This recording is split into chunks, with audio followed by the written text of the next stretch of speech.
introduction. I don't know if you've ever watched. Oh, we're live on Facebook. Are we? Okay. Can you stop it? No, because it still says it's not done redirecting to live page. This was the thing where it doesn't let you choose go live now. So, but it's 6 o'clock. So let's throw up that slide and get everybody in here. Okay. I will admit all.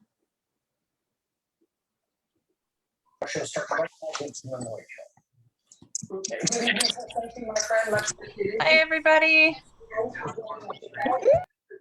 Happy to have you here on a news day that we are all going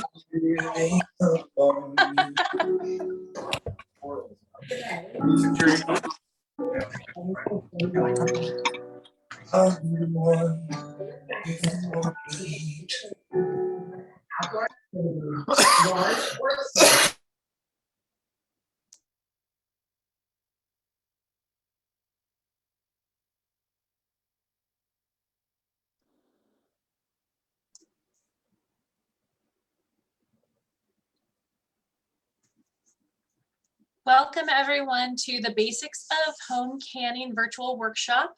We're going to wait a few more minutes while everybody joins. Just so you know, we are live on Facebook, so feel free to turn your cameras off if you would like to, and we'll get started in just a minute.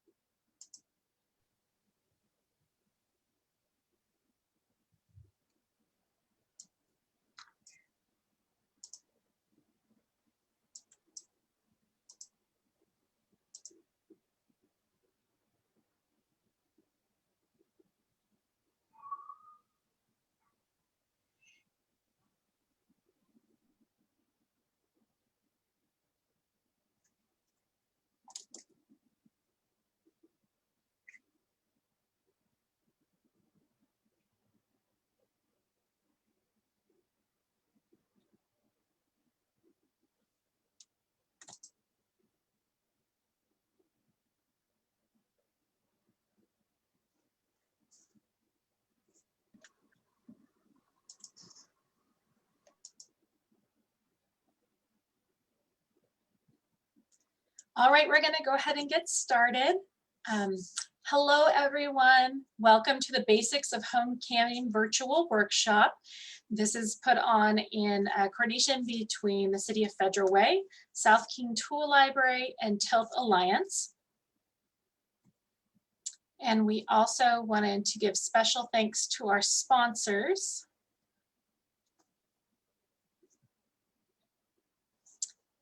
So the City of Federal Way is paying for this with grant funding from the King County Solid Waste Division and the Hazardous Waste Program in King County, and then with special coordination and support from the South King Tool Library.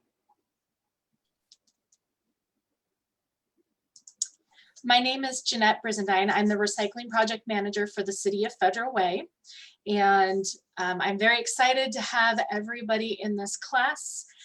We are working on food preservation in the Solid Waste and Recycling Division. We work on both recycling and reducing waste, and reducing food waste is huge right now. We have about 40% of the produce that is grown in this country does not get consumed and is thrown away. So we're hoping that in this class you will learn how to preserve food so that instead of throwing it away, you can eat it later. So that we get a lot of delicious seasonal food here in the Northwest. Hopefully you can can it, eat those delicious things later, and not let that food go to waste, and hopefully save some money in the meantime. I'd like to turn it over to my wonderful co-host, Amanda Miller from the South King Tool Library, so she can tell a little bit about herself and her organization, and then we'll turn it over to our speaker. Awesome. Thank you, guys. Couple more people. Thanks for joining us today. Oh, that's me over there. I am the Executive Director of the South King Tool Library. I am really happy to be joining you guys. I'm really excited to learn more about canning, actually, and to participate and share with you in the community. So the Tool Library is like a regular library, except we lend out tools instead of books. We have some food preservation equipment, but not a whole lot of canning supplies yet. So we do have plenty to help nurture and grow or start your garden. It's not too late even now. And we just are really grateful for the City of Federal Way to the community.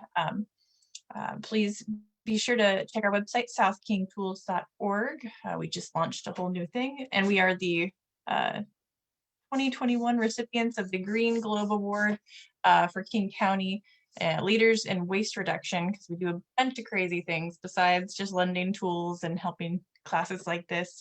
We try to encourage repair, reducing consumption, reducing waste, of course, things like our clothing swap coming up this weekend as well. So lots of stuff going on. I'm not going to waste your time though. We have a lot to learn. Carrie, you have a loaded agenda here, so take it away. I think there's one more slide for me with the rain garden, which we do. That's an old picture, so there's crazy amounts of new growth there, and I'm going to have to update you, but yeah, for now. Thanks, guys.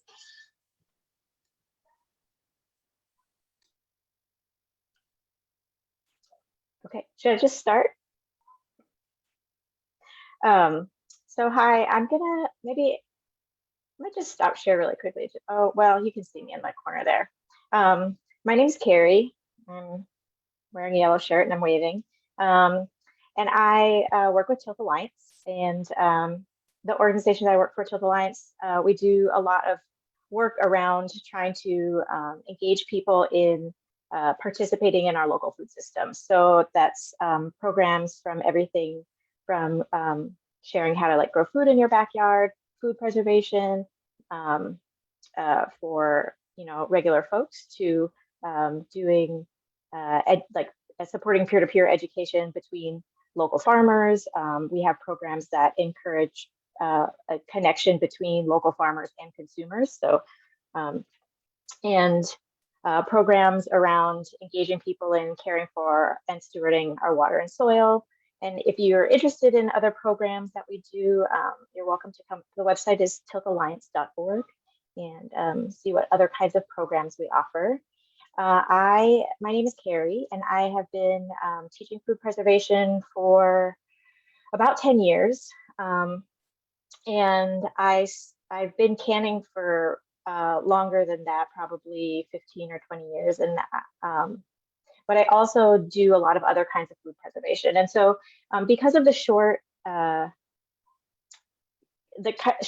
time frame for this workshop, what I was really hoping to do is do a little bit of like demystifying of canning. And I'm not sure how many folks out there have done canning before, but there is a little bit of science, I think, that can help us to feel less afraid of canning, because it is relative to other food preservation techniques. It is sort of a new technology in the sense it's only been around for 100 years or so. But there is a little bit of danger that can happen, and so I'm going to talk a little bit about that danger. But maybe I'll just start with kind of a wider view of like how, as humans, like since the beginning of time, we have gathered food and then tried to keep that food that we've gathered for as long as possible. And then as agriculture developed, we then needed to find more ways to be able to preserve foods for longer. And some newer technology like refrigeration and freezer, like those are things that food preservation, techniques that we use every day without even really thinking that they're food preservation. But every time you bring carrots or apples home from the store and put them in your refrigerator, or you make a double batch of soup and like put half of it into the freezer, you're doing some food preservation. Drying food, like dehydrating and fermentation, tend to be kind of older technologies. Those drying food has been around for a really long time in human history. I think also fermentation to an extent has been around for a very long time in human history. But And the reason that, and also techniques like using sugar or salt or acidity or smoke to flavor foods, but also to kind of keep them usable for longer periods of time, I think. I just wanted to kind of put a wider frame around it because, you know, canning is a really good technique to know, and it can be really useful, but sometimes it can be just as easy to put something up in the freezer, or, you know, if you have like a huge load of tomatoes coming from your garden, or you buy a case of tomatoes from the market, you can put some in the freezer, you can can some, you can dry some. So kind of diversifying your food preservation techniques, I think, can be helpful. Another sort of broader look at what we're doing with food preservation is a lot of it is trying to control microbial growth. So we're trying to keep food from rotting. And ways that we do that is by controlling factors like acidity, like temperature, like oxygen, and moisture. And so what microbes need to live, this is a list of things that microbes need to live. Obviously, they need to eat the food. Some microbes can live in very acidic conditions and some cannot. Microbes like bacteria and mold grow over time. And so that's why keeping something on the counter will be good for a short period of time, but maybe for longer, not quite so much. And then when we start talking about canning, we're going to be really talking about using like temperature. What we're doing is heat processing the food. So that's going to, as it heats up the food, it's going to kill a lot of the bacteria and molds that are in that food, and that's going to help preserve it for longer. We're also going to be, when we're canning, we're sealing it off from extra oxygen, and so that is also going to kind of help keep our food from spoiling as well. In canning, and we'll see this later when we delve a little bit more into the science, we also are using acidity to control some of those food pathogens. So let's see. And I guess to start off with, there's two kind of major, there's two ways that we do canning. One, the photo on your left there is a look at the inside of a water bath canner, which is basically a stock pot that's going to be filled with water with a rack at the bottom that you're going to put your jars in. There'll be, in this picture, they're just empty jars that are heating up, but you'll put your food, your jars that are full of food, into the boiling water and boil it. And then the image that's there up on the right side of is a pressure canner. And so I'm going to talk a little bit about why there are two different ways to can and what's the difference and how do we decide. And maybe I'll just, before I go any further, are there any questions? I know Jeanette and Just Amanda that said we were gonna make sure that we're gonna send the slideshow out after, right? Yeah. Oh, great. Wonderful. For anyone who has registered with me, Jeanette, at the city, I can email it out to you. If you have not registered for the class and want to get the slideshow, then all I need you to do is shoot me an email or a text. My information will be up there, and it's also in the chat. So we'll get you on that list. Thanks, everyone. Cool. Excellent. So I'm going to, with canning, because often people are a little nervous or can be afraid of canning. And one of the main reasons that people are fearful of canning, aside from there being boiling water and sometimes like high pressure systems, often what people are afraid of is botulism. So I just have two slides. They have a lot of words on them, but I don't know how other way to get the information across. But I'm actually just I'm gonna read the slides to you, and then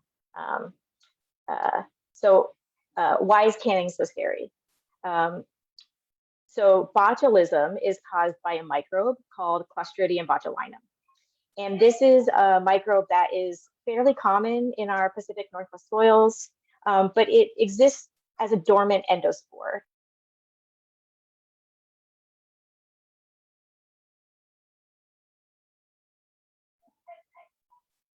Oh, am I back?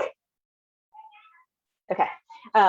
So the botulinum bacteria is fairly common in our Pacific Northwest soils, and it is it's as an endospore, it's dormant and it's harmless. But when we put that spore into optimal conditions for growth, those spores will emerge into vegetative cells. And so basically, if you imagine like a metaphor would be when you plant a seed, like, you know, a seed lives in a seed packet, it's dormant.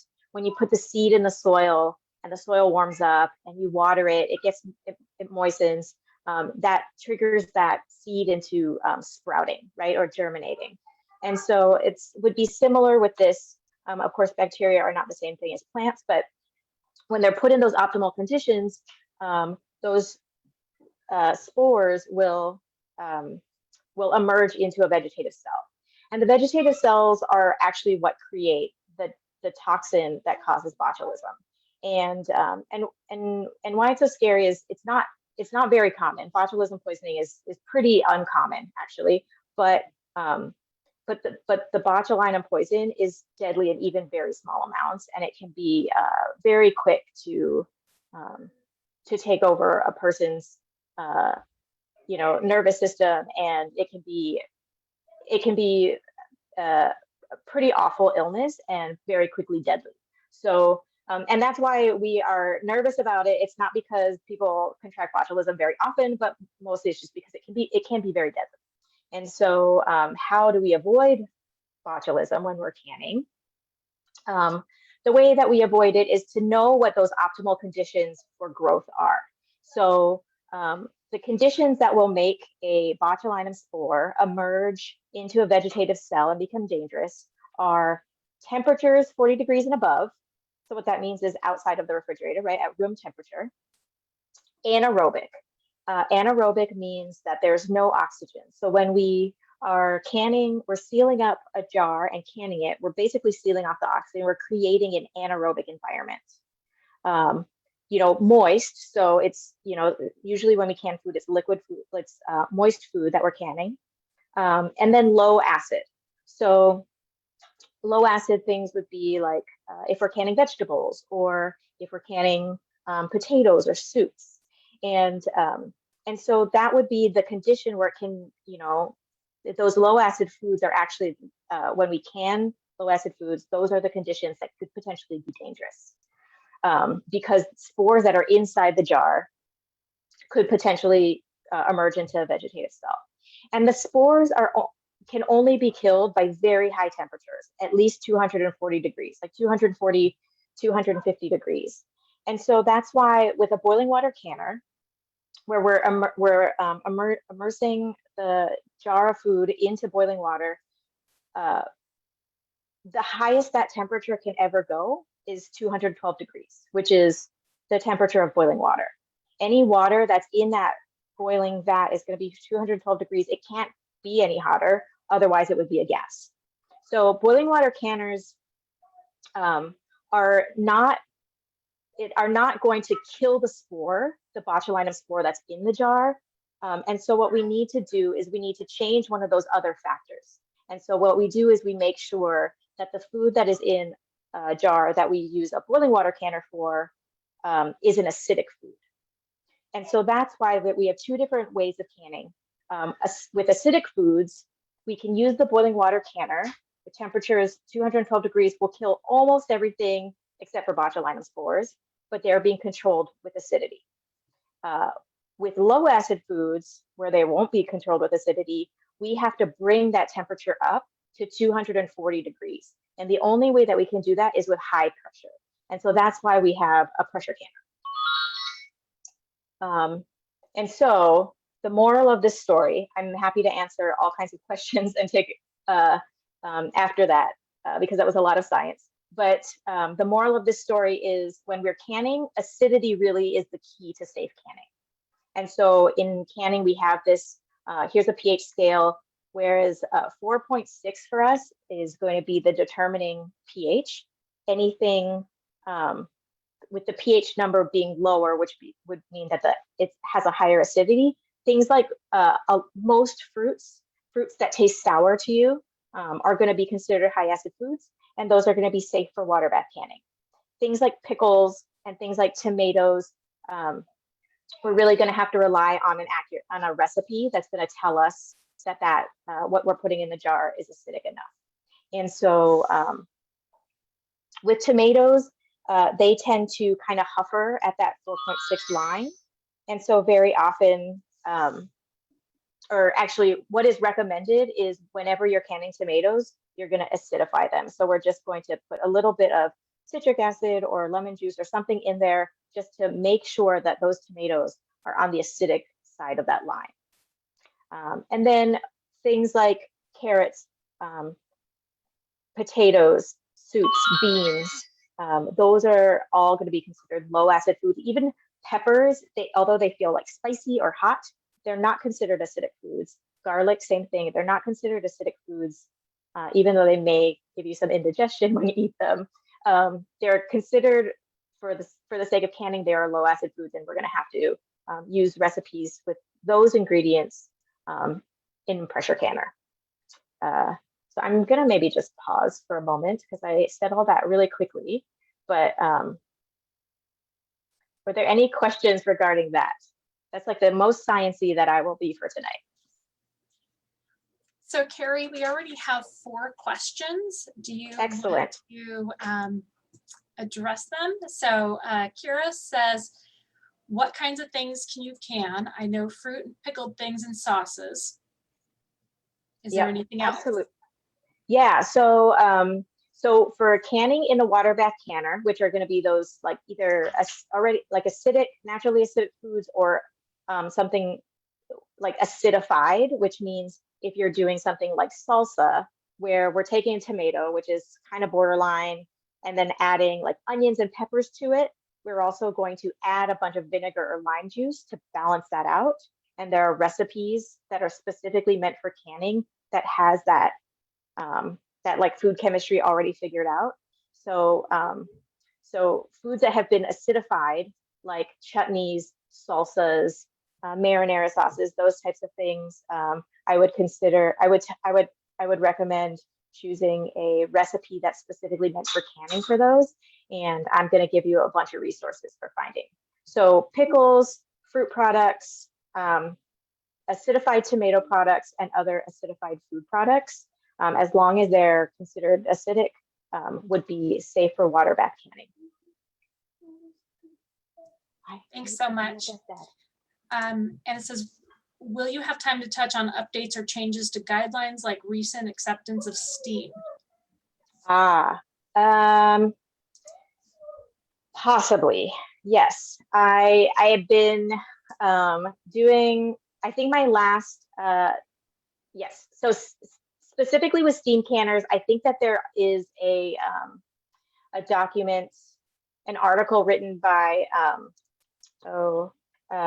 Elizabeth Andres, which she's the food safety specialist that does work with the University of Georgia Extension and the USDA. And I think in the last maybe 5 or 10 years, she wrote an article specifically about steam canning. And I think that there are some details in there, although I can't remember them right now, but I can look up that article for you. Or if you want to, yeah, I might have to come back on that one. Other details that I've been doing some research, and people have been asking a lot about like pressure canning with Instapots, and maybe I'll save that one up for a little bit later. I have a lot to say about that, but I don't want to get derailed. So Eva had asked, in storing, I read to remove the ring, not like in the photo that you had previously. Mm-hmm. Okay, yeah, so let's see. So that's true. And like this, so here is like, I don't know if you can see me, but it is true that when so the ring is on when we can, and then when the jars come out of the canner and they cool down and they cure, the ring is still on. But when I go to store my jars, I do remove the ring. That gives me an opportunity to clean out anything like gunk that might have, product that might have spilled out during the canning process. And then I store without the ring. And I do that because if there's anything going on in the jar where something didn't go right and there's like some, you know, like off-gassing or something alive still in there, and it will pop the seal, I want to be able to see that. And sometimes leaving the ring on can like hide a broken seal. So I do store without the ring on. Yeah.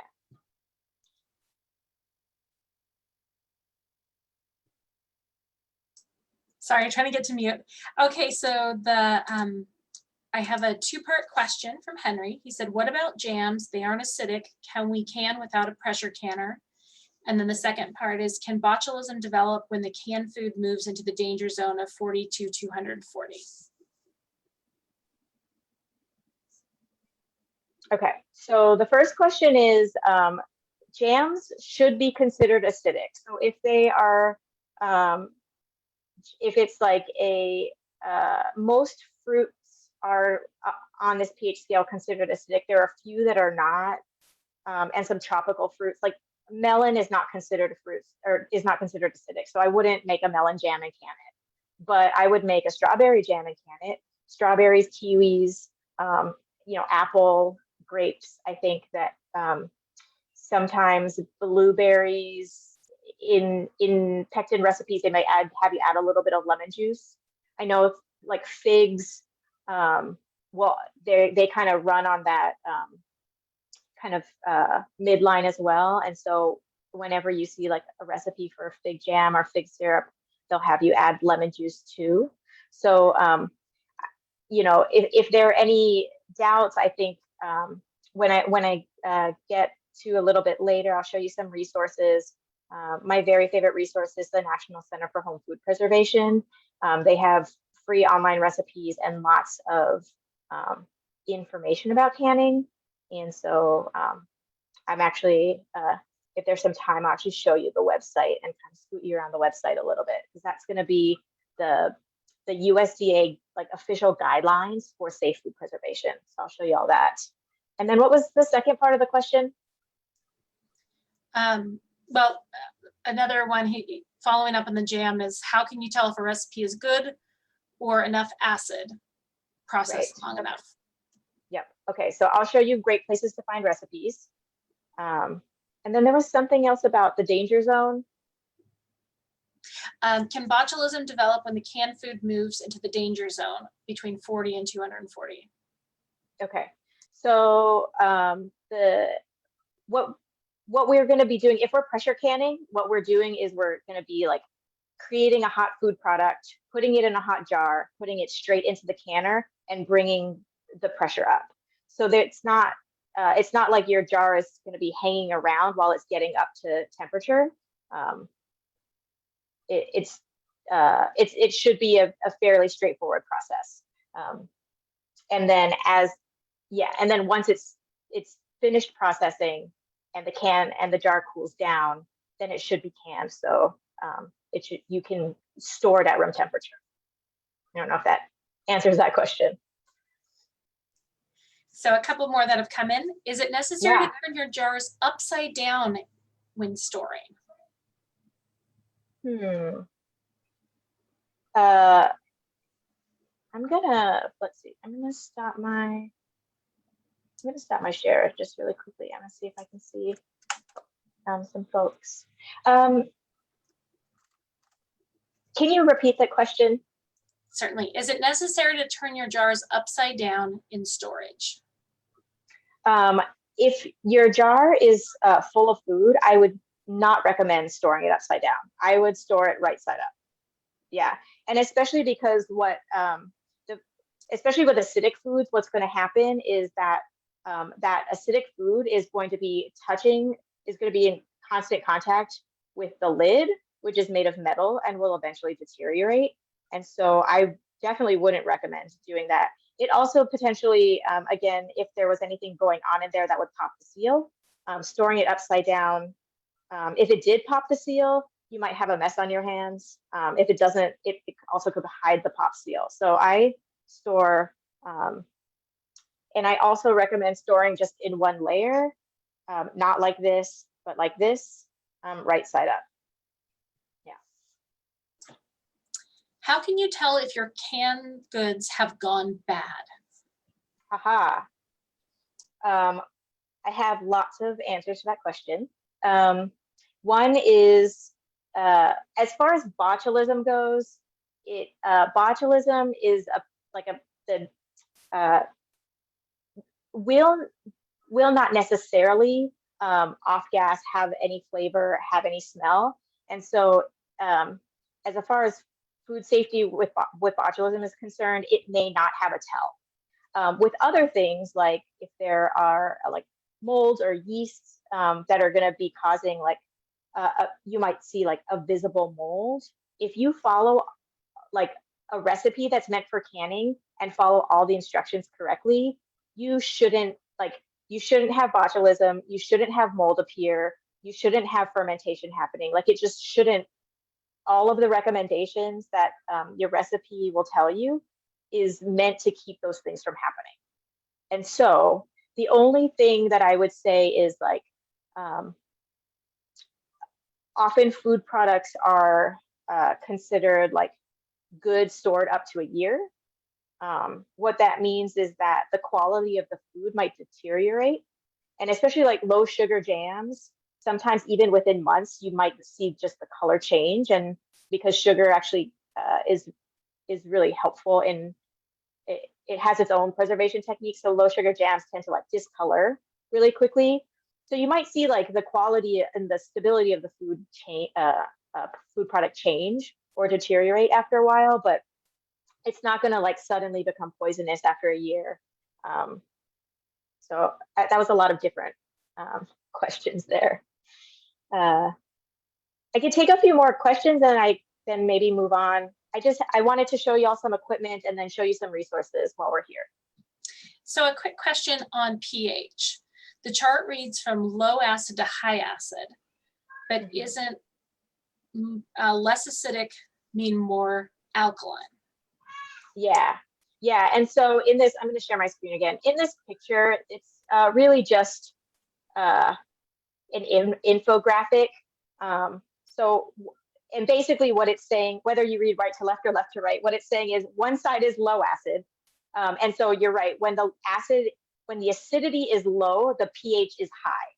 And when food is acidic, like the more acidic it is, the lower the pH number. So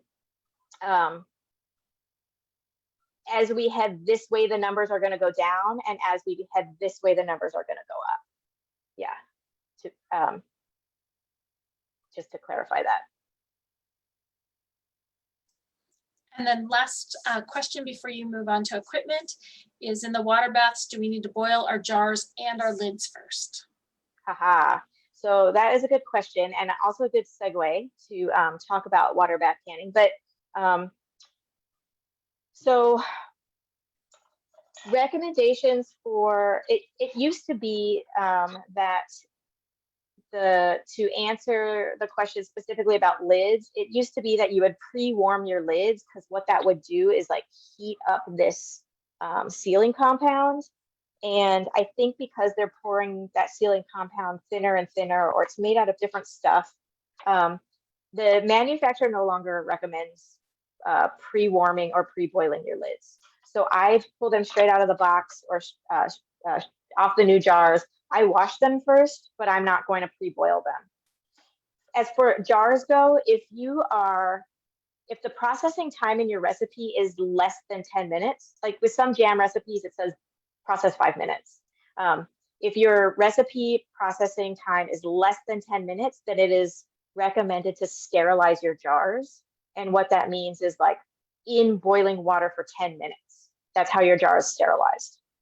If you're processing 10 minutes or more, or if you're pressure canning, then the jar is going to get sterilized with everything else during the process. So you don't have to do that. I would just start with very clean, very hot jars. And I did see there was a question about that maybe was a clarification question about the jam when I said that low sugar jams tend to discolor. And it doesn't mean that the jam is like bad, like you're going to get sick, but it may taste different and it may be less attractive. So it's a quality issue and not necessarily like safety issue, if that clarifies, or if that answers the question. So I think that was the rest of my slideshow. And mostly just, so I've got the water bath canning, and again, just to clarify, and I'll show you the tools that I have, but with water bath canning, we're going to use a large pot with a lid and a rack, and then we'll use the jars. I'll show you the jars. But this method, water bath, is really, again, just to reiterate, is for acidic foods and acidified foods, specifically fruit and fruit products, acidified tomatoes, pickles, relishes, chutneys, that type of thing. And then the pressure canner, you're going to need a special device that's called a pressure canner. It comes with either a dial gauge or a rocker gauge. We'll see that. And this is what you would need to use if you wanted to do vegetables without pickling them, beans, meats, fish, soups, and that type of thing. And the recipes for pressure canning soups are not going to have any fats or thickeners in them, because that's going to, it's not recommended to use those. And let's see. Okay, I'm going to stop sharing again. And maybe I'm going to switch my camera. I have another camera that just does a farther back version. Okay, and I'm going to move back here. So can you all see me in this farther back version? I'm going to move my chair back. Good. Yeah. Okay. So I'm just going to show you the equipment that I use. So these, when we say canning, what we really mean is jarring, I guess, or jarring or bottling, because we're not using like metal cans, but we're using these glass jars, and they come in a bunch of different sizes. And they come, so this is, the different size jars usually come like kind of two standard size lids. There's a, this is called the regular mouth, and this is called the wide mouth. And they will come with a two-piece lid. So this is, sorry,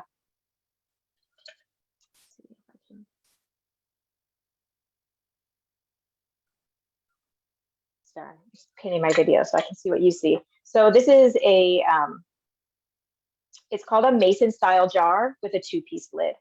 And these are reusable over and over again.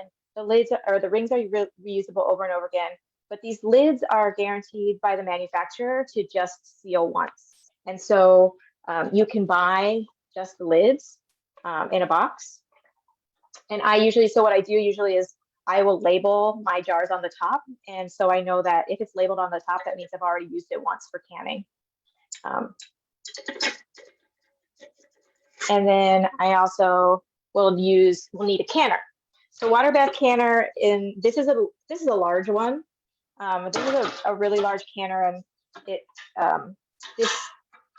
this style comes with this. It comes with a rack here. This basically is just to keep the jars from touching the bottom of the pot. You can use something else. Like this is a really large canner, and it takes a lot of water to heat up. And my family is pretty small, and so I don't can a lot of things in like the quart size. I can a lot of things in this half pint size. And so what I actually use for my canner is a stock pot, and it has a lid. And then I just I bought a rack that fits in there, and you can use other things. I've seen people make racks out of stuff. I've even like this is just my soup pot, and if I wanted to like I've even just used this like steamer basket. I've seen people like you might want to smush it down to make it flat, but you can make a rack out of anything. The key is that the pot itself has to be big enough that wherever the jar sits on the rack, it needs to have like, this doesn't fit in here, right? Even this one doesn't really fit. It needs to be able to sit on the rack and still have an inch of space above it, because you're going to have the jars need to be submerged underneath the boiling water by like an inch, and then room to boil. So this is just my soup pot. I could get away with canning a really small batch if I was just doing like 3 of these little minis. This is like something that I would use for canning like very specialty products like pepper jelly or like a really spicy chutney or something like that, where like this is enough, just like this tiny little bit. Or like individual size servings of applesauce for my children. It's a lot of work for individual size applesauce. Just gonna tell you that. So you can use any kind of like large vessel with a rack and a lid, as long as it's big enough that your jars can kind of fit on the rack and still have an inch above it with room to boil. Other equipment that I find really helpful for canning is this is a jar funnel. And this is really meant for like being able to put stuff, get your stuff in all the jars without getting gooey here. And then a jar lifter. And so this is, the black part is the handle, and then the roundiest part is what. And so these are really the 2 things that I find the most helpful besides the canner. Whatever food products you're making, especially for water bath canning, because it's going to be acidic, I like to use stainless steel or a non-reactive metal. So if this is my jam pot, making jam in here, I'm not going to be using like cast iron to make my jam or my tomato sauce. I'm going to use a non-reactive metal or wooden spoons, those types of things. Yeah. Because of the short format of this this workshop, I decided to not go through like a canning demo, but I will show you, I'm going to show you my pressure canner, talk a little bit about it, but then I'm going to show you some places to get some really good resources. If you haven't canned before and you want to take a peek at the process, I'll show you my favorite resources. So we'll do that too. Okay. This is my pressure canner. There are different types, brands that you most often see. This is called All American. They're also like Presto is another pretty common brand for pressure canner. And it's a kind of a pretty big deal because this is gonna have to hold a lot of pressure. And so, let's see. So 2 things that you'll see with the pressure canners is that they'll either have a dial gauge or they'll have a rocker gauge. The All Americans have both, which is why it's my choice. If I was to recommend something, I would choose this one because it has both. If you have a pressure canner with a dial gauge, you do need to have it tested every year for accuracy. And then again, there's going to be inside here, there's going to be a rack. Usually something like this. And because with the pressure canner, what's doing the heating up is not water, it's steam. So you're not going to be filling this with water. There's just going to be a couple inches at the bottom, which means you can actually stack your jars. So like this is a really big canner. It actually comes with 2 racks. So if I'm doing like I can actually stack my pints 2 on top of each other with a second rack in there. So it's a different style of canning. If you are interested in pressure canning and you haven't done it before, I think my next step after I pause for more questions is to take you on a tour of the National Center for Home Food Preservation website. So it looks like there's, okay. It looks like there's a lot of questions popping up. So I am going to switch my camera back to me again. Maybe, oops, that's what that was. Sorry, I didn't mean to get you guys seasick. And I'll pause maybe and just remove my pin and say, How's it going out there in the chat world? I see a lot of chats. So a lot of questions popping up that I wasn't able to answer.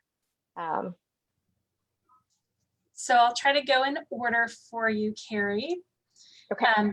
Kathy said she inherited an older, lovely avocado green canner. She has a new gauge and seal. Do you think it's okay to use with its advanced age? Yeah, I think as long as it, so the seal, what was the thing that you said? It has a new dial gauge and a new seal, right? And then there's another like rubbery piece. Sometimes that's like if there's any other piece like mine has like a little black thing, but basically it's like the thing that like the fuse that like blows off if something goes wrong and the petcock is Valve. clogged. The valve, thanks. Yeah, it'll blow it off basically. But you want that to be like relatively new too. Like if it's rubber, you want it to be still supple and not like a hard plastic. But if all of those pieces are new, then the integrity of the pot should be fine. Yeah. Great. And are you going to talk about where to get gauges tested, or can you address that now? I can, yeah. I haven't gotten a pressure gauge tested in a long time, but I do know you can check in with, so King County Cooperative Extension may have more information, updated information. The county extensions used to have all have like master food preserver programs and food safety hotlines, and last I know King County hasn't had that for a while, but there were like a couple of volunteers that were manning a food safety hotline, and they may have more updated information. But McClendon's Hardware actually is the last place that I know that does test dial gauges, and so I would check in with McClendon's and I would call ahead. And I feel like there's several in this like South King County area. I know there's like one in Renton, one in White Center. I know there's one in Tacoma. There may be somebody in between there, but McClendon is Sumner's our closest. Okay, great, yeah. So call them and see, because a few years back before I got my All-American, when I was trying to get this old Presto that I had the dial gauge tested, McClendon's was the place that was able to do it for me. Great. So can you sterilize your jars and lids in the dishwasher? I want to say no. The dishwasher will definitely get your jars clean and can keep them hot, but I don't know that it would actually be considered a sterilization. And so honestly, what I do is I put when I put my water bath canner on, I preheat my water in the canner and I put my jars in there to preheat my jars. And if I need to, and so that's how I preheat my jars.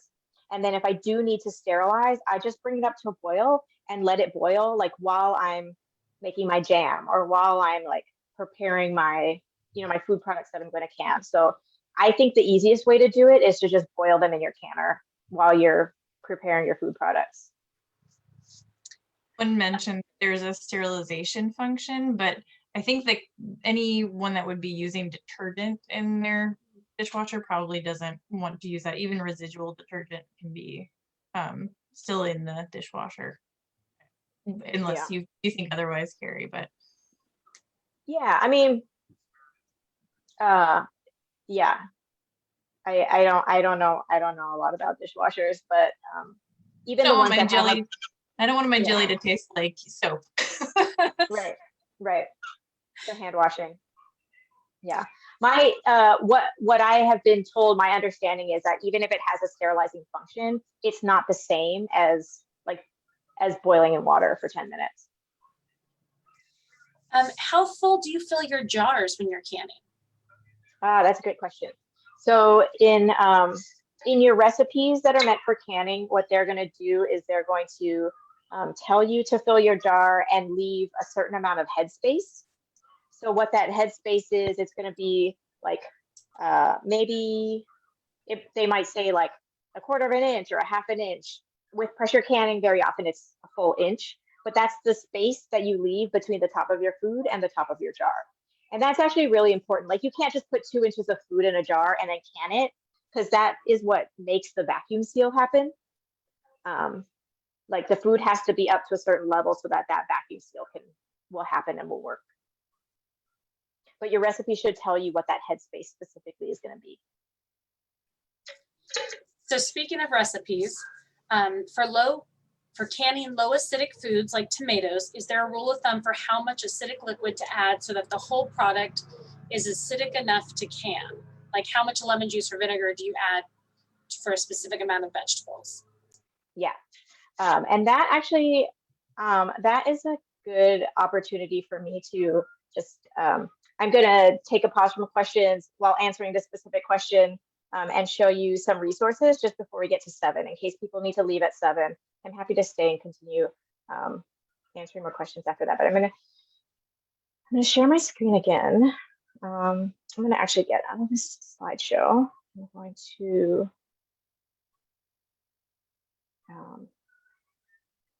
actually, sorry. So I'm gonna talk about resources. So I'm gonna share my screen again.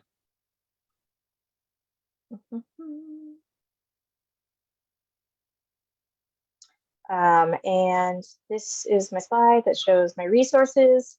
The handout that oh geez, okay. Not what I wanted to do. The handout that, I'm just gonna go through these really quickly. I hope you don't get seasick. The handout that Jeanette sent you has these same resources and maybe even a few more. But my very favorite resource is the National Center for Home Food Preservation.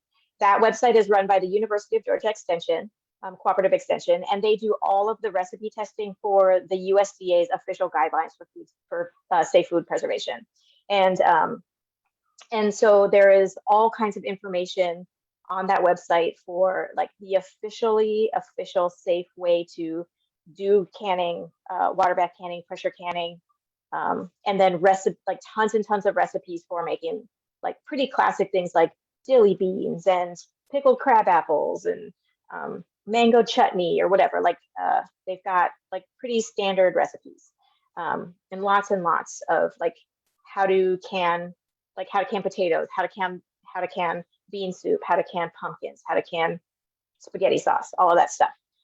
They also, on that website, you can buy So Easy to Preserve, which is a book, is like a hard copy book of a lot of those recipes and a lot of those methods.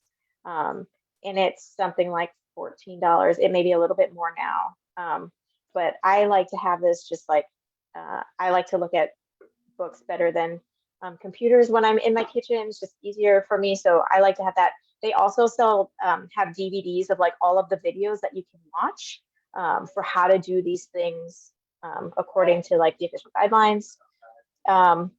Ball and other like Ball is a pretty standard company for making. They do the Ball Blue Book, which is classic. It's been around since forever. I would say don't use your grandmother's version of it. Use a recent publication. And some people say 1995, some people say 2009. But like as we progress, recommendations do keep changing. And so using at least something that's been made in the last few decades, get a new one. If you're going to buy a Ball Blue Book, just get the one that they're selling now, the most recent one. It doesn't cost more than $12, I think. And then Ball also sells like other like larger books that have a lot more recipes in them. If you want to do an online search for a recipe, I would add Cooperative Extension to the end of your Google search. Like if you're like, I want to find a recipe for canning salsa, just add, like when you look for canning salsa in your Google search, add Cooperative Extension to the end, because what that's going to give you is a recipe that has literally been tested in a laboratory to make sure that it's safe. And so with something like strawberry jam, where like strawberries are strawberries, I'm not that concerned. Something like marinara sauce, where we're mixing low acid and like borderline acidic ingredients together, I'm going to want to make sure, or chutney, you know, where you're adding like onions and garlic, but also then vinegar. Like I want to make sure that that recipe has been formulated to be safe. So that's when I get sort of make sure that we're using safe recipes. And then there are, there's tons of like, there's tons of information on the internet, and I just also want to instill a little bit of wariness. Like if you go to YouTube and look for canning videos, you're gonna get like a lot of good stuff, and then a lot of weird stuff, and then a lot of bad stuff. So if you're gonna look for stuff like on the internet that is not necessarily like USDA or Cooperative Extension, Food in Jars is a blog that is run by a woman named Marissa McClellan. She's written like 6 books, and she is like, she's a canning nerd and a master food preserver. And so she understands like what, and actually explains very clearly a lot of the science of like what would make a recipe safe, what would make a recipe not safe. And so I completely trust her blog for finding recipes that are like modern, both modern and fun, but also like completely safe. And so let's see, the last thing I want to do is I want to take you to the National Center for Home Food Preservation website. If I'm able to, let's see. How do I get that bar to leave?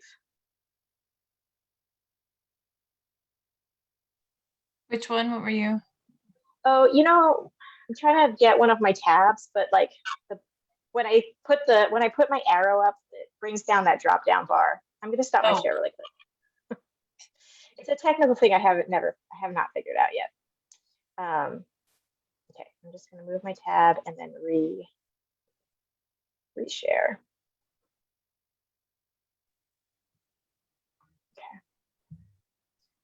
So this is the National Center for Home Food Preservation. It's not a very glamorous website.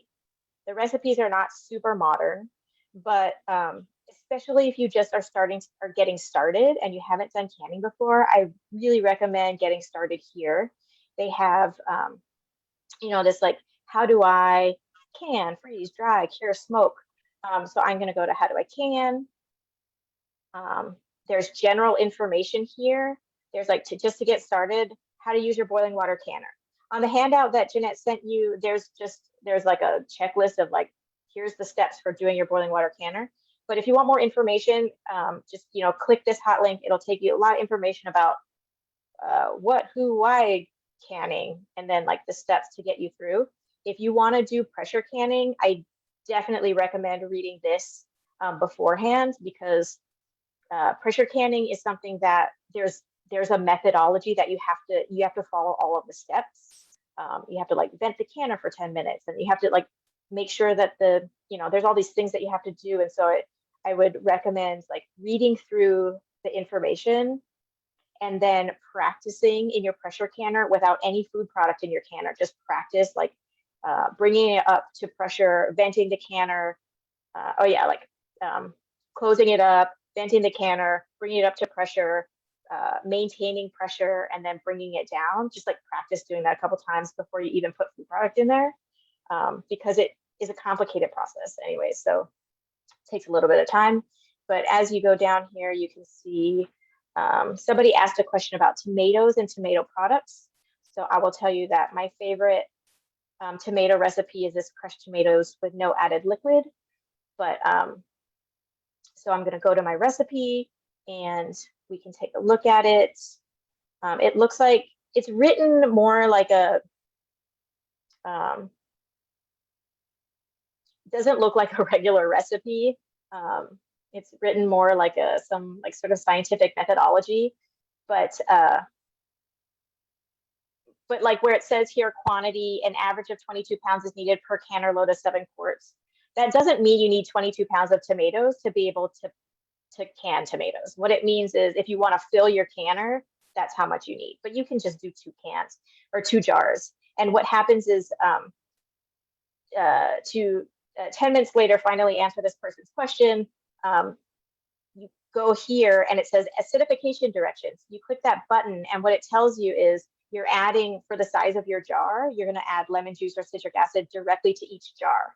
So it doesn't actually matter how much tomatoes you're canning, you're gonna acidify each jar with this like very specific amount that they're gonna give you. The other thing I wanted to show you is in this recipe down below.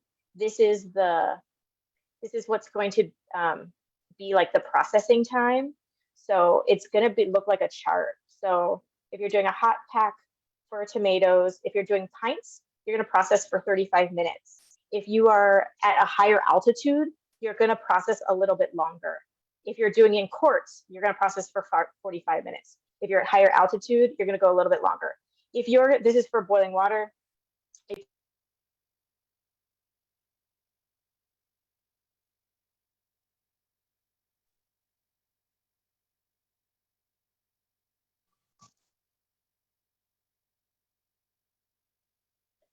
Am I back?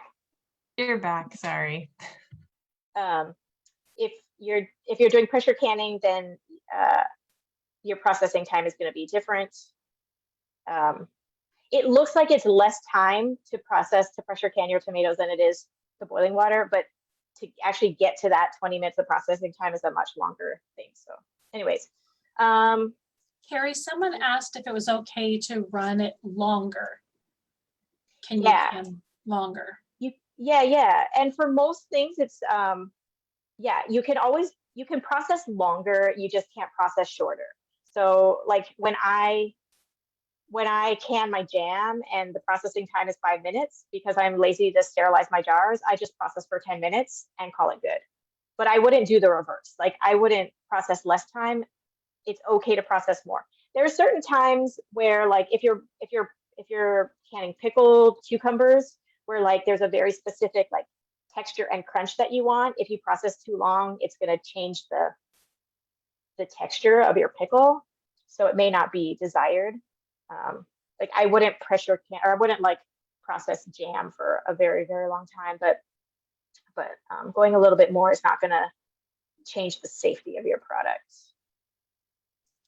Yeah. And since you brought up hot packing and cold packing, could you explain a little bit more about that? Yeah. Hot pack and cold pack is basically just the temperature of the food as it goes into the canner. So if I am like if I'm canning berries, like blueberries, and I'll just like fill my jar with raw blueberries and then pour hot syrup over. That's because the berries were not cooked, they were cold. That's going to be a cool jar of food going into the canner. And so the processing time might be a little bit longer. But if I had put, like if I had like made the berries into a jam, because that whole product is boiling hot, that's considered a hot pack. It's really going to change, like with tomatoes, you'll see like if you have like tomato sauce that's all hot and it's a hot pack, your processing time might be like 30 minutes. If you put cold tomatoes in a jar and did that as a cold pack, it might take 85 minutes or something for your processing time, because it takes that water, the boiling waters has to bring the temperature up of your food product all the way up. So sometimes a cold pack or a raw pack might be a longer processing time. And that's just kind of the difference of, it's the temperature of the food as in the jar as it goes into the canner. And then just to clarify, once the boiling process is done, do the jars need to be moved to the cooling rack right away, or does this kind of go with the same time frame, a little bit longer doesn't hurt? Yeah, normally what happens once the processing time is done, I'll take the lid, I'll turn off the heat, take the lid off my canner, and then kind of let it sit for 5 minutes, and then I pull all of my jars out. There is, because I feel like some of this kind of went out of order as I was answering questions, and didn't give you like a full demonstration as well, start to finish. I think I do want to share with you that there are here at this website, if you go to multimedia and videos, there are videos here that you can see. So you can actually, if you scroll down here, you can see the boiling water canning process. And this is just like a 2-minute video. It'll take you to YouTube and you can see the process start to finish. It's very quick. And so there are, as I said, like on YouTube, there's a lot of bad information out there. And so even though like these videos are not super modern or very glamorous videos, they have really accurate information. So here's a good place to start if like because I didn't get to go through like a demo with you and have a clear start to finish of the process. Go ahead and watch this video, and I think that you'll have a little bit better idea of how it goes.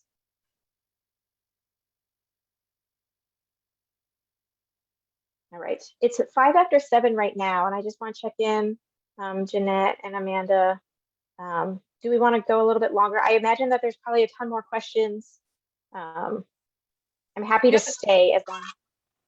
I know the Instapot one is a definite that wants to be discussed. So, Okay. Jeanette, what do you think?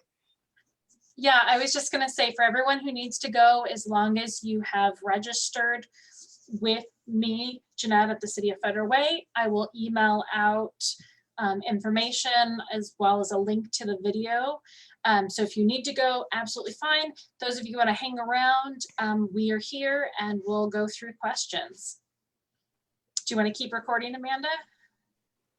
Yeah, if you don't mind, Carrie, it'd be great for everybody that might have to leave. We're still live on Facebook too, and this will be up on the South Kingsville Library's website, Facebook, and eventually maybe the website, but I'll let you take it away again. It's really informative. Thank you. You're getting a lot of kudos, of course, from the group too. So in case you can't see that. Oh, good. Yeah, thank you. I appreciate that. I know like I went out of order of like how I would normally teach a canning class, but I was trying to do like a bigger umbrella view of things rather than the details. It's hard to avoid that. So we want to hear about Instapots. This is one of the most common questions. Oh my goodness. Okay, so here's what I know so far. The Instapot there is one model of Instapot that has a canning function. However, all of the folks that I know do not recommend doing it because when you're pressure canning in a pressure canner, there's this process of like having to vent the canner for like 10 minutes. And then also after your processing time is done, you let the canner come back down to pressure on its own. And all of that is included in the process. And with like the electric, like the Instapot Max, I think, which is the one that has the canning function, it doesn't take those things into account. And so there are a couple articles I read. One is Marissa McClellan at Food and Jars blog actually has an article why she talks about how she doesn't recommend the Instapot Max for pressure canning. I think it will probably be safe to do water bath canning in it. I don't think it would be safe. I don't think that the temperatures that the entire food product will reliably get up to the temperature needed consistently to make sure that your food product is safe for pressure canning. Another chapter of the story that I just recently found out only a tiny bit is that Presto has created an electric pressure canner that supposedly has an auto function to like do that 10-minute vent and then also bring down to basically to follow the USDA guidelines for pressure canning, although they either haven't done lab testing to support it or they're not sharing their any of their like testing. So there isn't any. So the official word from the USDA and the University of Georgia Extension is that they can't recommend it because they don't have any like testing to support that what the food product that's in the jar is consistently heated up to that temperature through that electronic process. But that's the closest thing that we have. And so the Presto has started making an electric pressure canner with its own kind of like instructions that come with it. And even though I don't I don't know enough. I'm not a food scientist. I don't know enough to say like absolutely recommend it. It's totally safe. That's keep an eye out for that and look for testing on that, because that's the next thing that's going to be coming down the pipe for that. But for the Instapot, I would say no. For any other regular like pressure cooker, is not necessarily meant for canning. Pressure canning. So that's my spiel about the pressure canner. You can use it to cook the things. That's what I love about the, you know, hands-offness with like plums. I have a plum tree. Throw them all in the Instapot, yeah.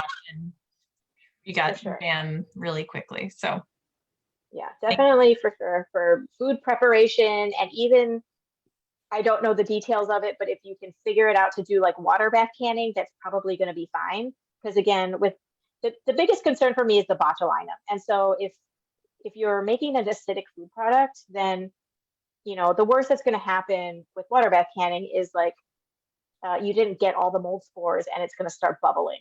And then you just know that you don't eat it and you throw that one away if the seal pops or you see visible mold. The botulism is the hardest one because it's invisible, it's tasteless, it doesn't have a smell. And that really is critical. That's critical with low acid foods. So as long as your food product is acidic enough to be water bath canned, I'm far less concerned about the safety of that, if that makes any sense. Yeah, it's really pressure canning that I get really nervous about, making sure that people are following guidelines and following safe recipes. That was great. Speaking of the bubbly, somebody asked that they canned 5 jars of garlic dill pickles and they were cloudy and fizzy. Ooh. Okay. Well, the cloudy could be depending on what kind of salt you use, depending on what kind of vinegar you used. Like apple cider vinegar is naturally cloudy. If it was fizzy, then it means that something didn't go right in your process. And either what that means is either you didn't use a recipe that was meant for canning or you didn't follow the process correctly. Yeah. So if it's fizzy, I would not, I wouldn't, I would be nervous about eating it. I would not recommend eating it. Okay. And shelf life for preserved food. Yeah. So I've always said like up to a year, but I think that that's like a really subjective to the food product. The new lids are saying that they guarantee a seal for at least 18 months. So at least you know that your jar is guaranteed to be stay sealed for a year and a half. It really comes down to like the what kind of food product is in there, and it's more about like the quality of the food product as opposed to the safety. Again, if it's been canned properly, it's going to be safe to eat.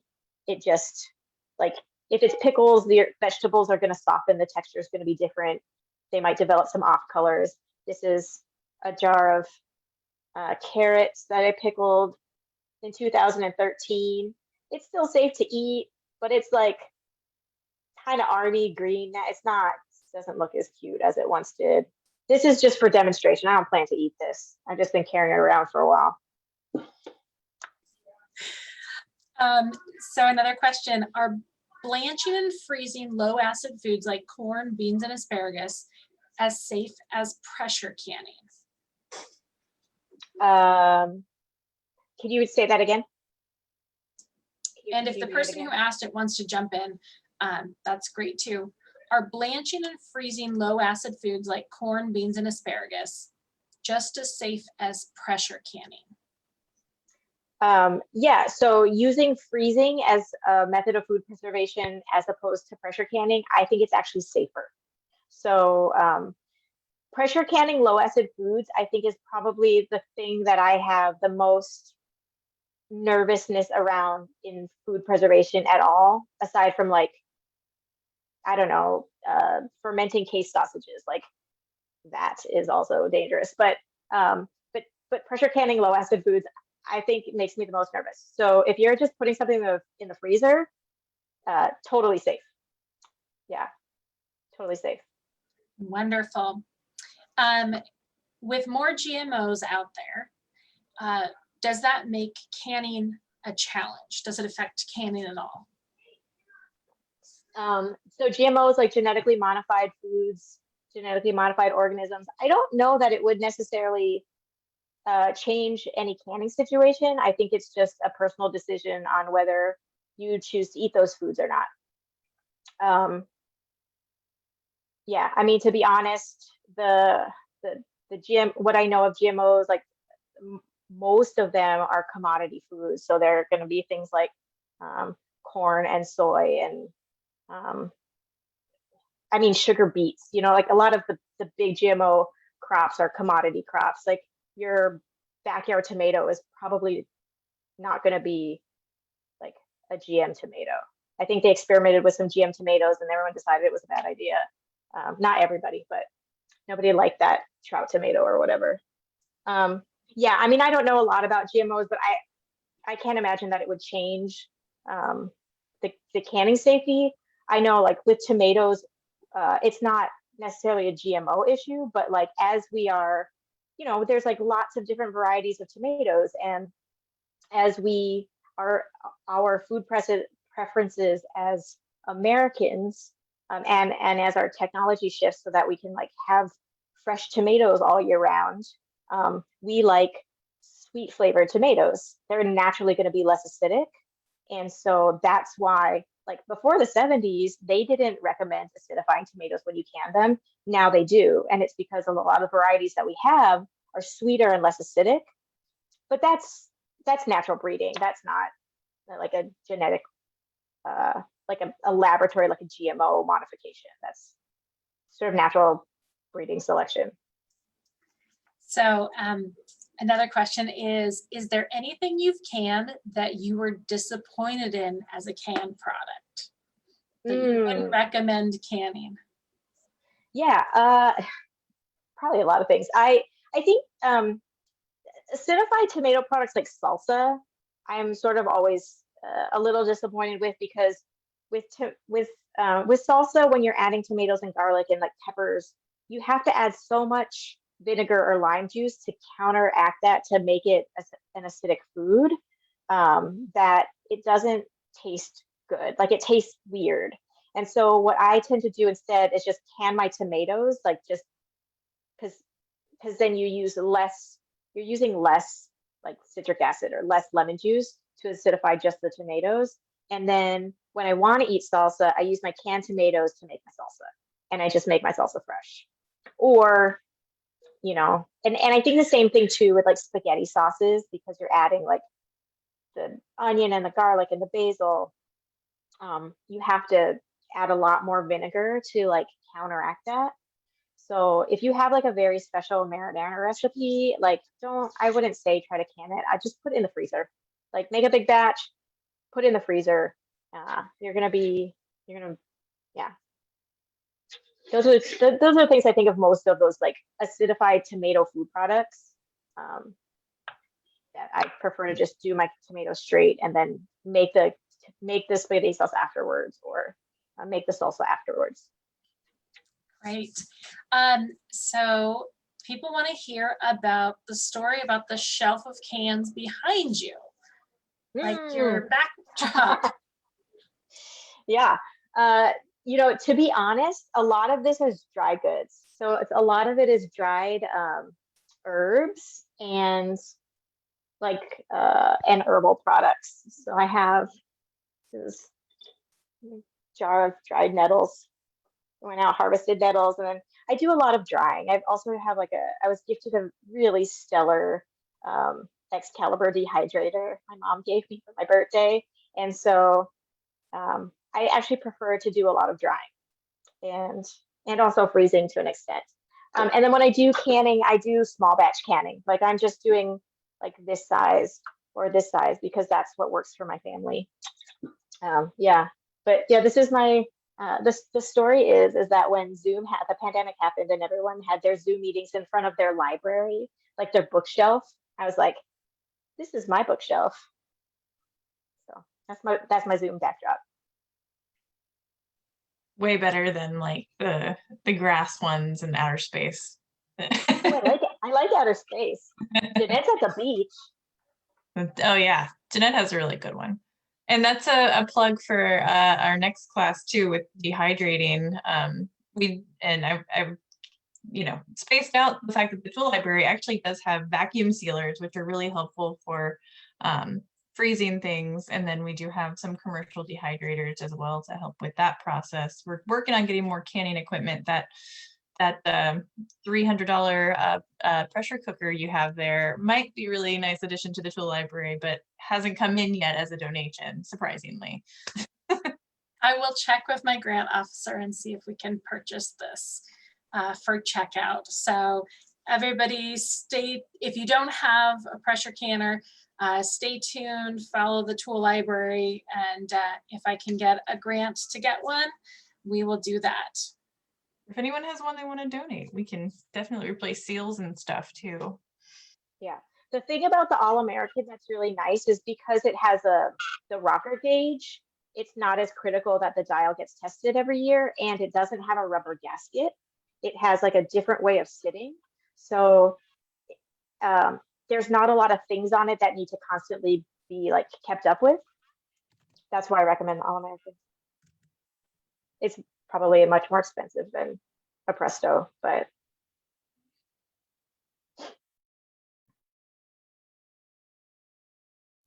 there's a question about a glass stovetop.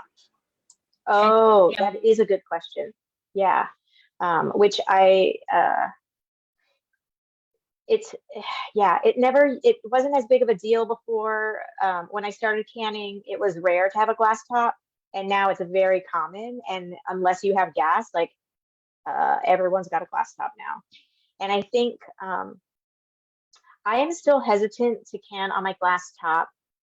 I would say to check with the manufacturer's instructions, because I think that the quality of that glass top is very different.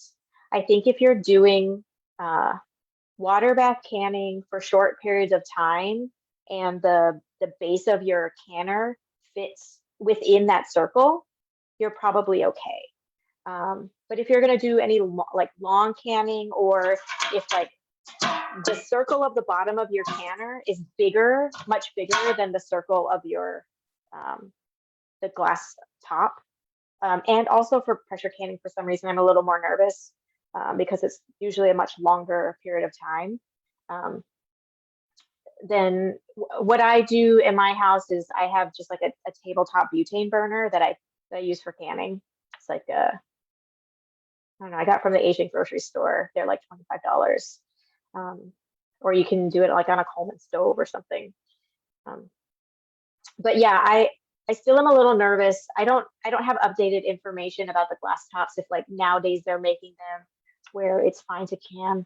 If you have an induction top, then you have to make sure that the canner that you use is stainless steel, or is fine for use with induction, because a lot of them are like aluminum or cast aluminum, or doesn't work with the induction. That's another thing too that might come up. But yeah, I haven't figured out that glass top thing. I got to do more research on that too. Were there any other questions, or any questions we missed? I think when I muted everybody, I'll unmute and we'll pause Facebook Live. But thank you everyone for your time. We're almost to 7:30, so we'll just let for a few more minutes if anyone wants to unmute and say anything. But I'll pause that maybe. I'm gonna share screen.